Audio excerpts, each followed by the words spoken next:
I thought I would share with you an ebook and an audio that I had written earlier this year. And as a matter of fact, many of you contributed the title, gave me your opinion as far as the title is concerned. And that book is Clear the Chaos to Maximize Productivity and Profit. Now, many people are working from home, not because they want to, but because they have to. At the same time, many new business owners have emerged since COVID-19. Maybe you are one, or maybe like myself, you're accustomed to working from home. I have been doing this for many years and I love, because of my personality, I love working from home and I don't miss the water cooler chatter in the workplace. I walked away from that years ago. And I have gone back for maybe a day or two and done that. And for me, my sweet spot is being by myself and just getting my work done. Excuse me. Of course, I love people. I love people. And I will talk, but when I'm working, I just want to do my work. One of the things, though, that can be a huge stumbling block to getting things done, especially when we work from home, is chaos. Chaos around us. What's chaos? When you say chaos, what do you think of? Well, there's disorganization, disorder, confusion, clutter. All of these things are associated with chaos. And as business owners who work from home, it is especially challenging, especially right now, where many mothers or fathers are working from home, and they also have their children going to school, attending school, virtual school. So there's that added component. But before we can determine what we need to change, because we have to make changes if we are not being as productive we are, and we recognize that clutter could be a huge problem, we have to identify the 3 areas that I focus on in this ebook and the audio. And let's declutter the chaos in your environment. You know, your desk may just be in the corner of the living room, in the corner of the dining room. Maybe you have a desk you have a big kitchen and it's in the corner of your kitchen. Now, what goes on your desk is under your control. So it's important to make sure you keep your desk as clear as possible. Why? Because everything that your eyes land on, it's feeding that information to your brain.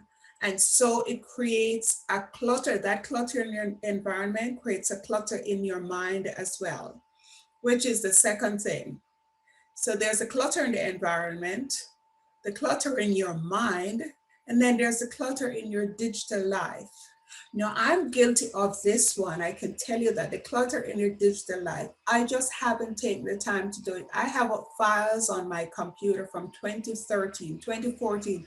Many of them, the ideas are still good.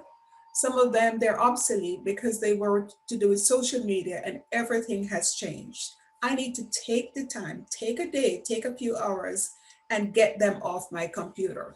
What do you have on your computer that you know is absolutely irrelevant? It's not going to make any sense, and it's burning your computer, making your computer weigh more, as it were, digitally, and slowing down your computer. And at the same time, it takes you longer to find things. Another aspect of that digital clutter is making sure that you put things in folders that you can recognize. But I just want to share a couple of points that I think are so very relevant as far as decluttering the chaos in your mind. And one of the things that you'll see in the book, one of the points is that the clutter in your mind, as I just mentioned, a lot of it stems from the clutter in your environment. A few of the points that I mentioned is that before you start working on your most important tasks, I encourage you to intentionally clear your mind so that you're open to thoughts and ideas that will make you more efficient and productive. I'm quoting exactly from the ebook. Some of the ways you can clear your mind include prayer, meditation, take time to be quiet, sit still, and allow your mind to quietly process what you'll be working on. Do simple breathing exercises. that fill your lungs with oxygen. And then there's some other useful tips. One of the only one I'm going to talk about, because you can read them or listen to them yourself, it's write it down. If you're a creative business owner, which most of us are, especially us women, we have all kinds of ideas going through our head.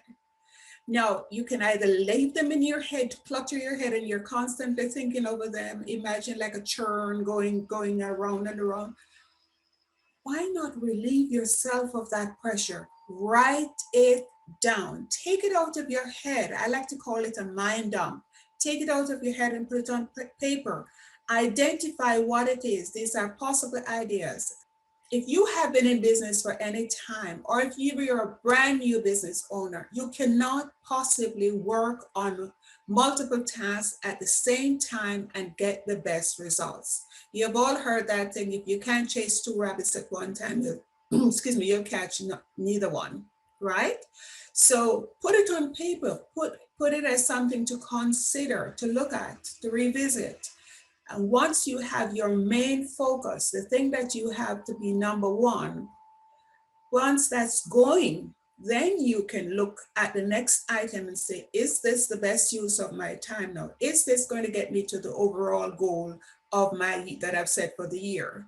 And the last point I want to mention, it's not in this, but from what I'm sharing with my coaching clients, is have an overall picture for the year, but plan in 90-day segments.